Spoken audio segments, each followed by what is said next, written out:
Sneak a peek, down, sweep, twist, pull. Strike a pose. Ready, go! This morning, we've been practicing and working on the grenade qualification range, and it has 7 events, 6 of which are throwing, and 1 of which is just identifying the different types of grenades. I definitely feel prepared. The skill sets I had to apply back in my university definitely translated to here.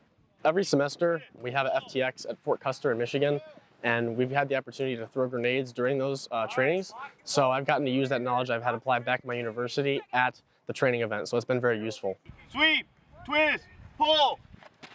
Break out! Bowling Green State University definitely offered a lot of versatility. Given that it's a smaller battalion, I've had a lot more opportunities in the bigger schools to develop my leadership, and the cadre have given us opportunities to practice prior to coming onto the range. So we've had a lot of opportunities to get hands-on and actually experience throwing the grenades and identifying them. It's all the university dependent, and a decent number of them haven't had many opportunities to throw the frags. Break out!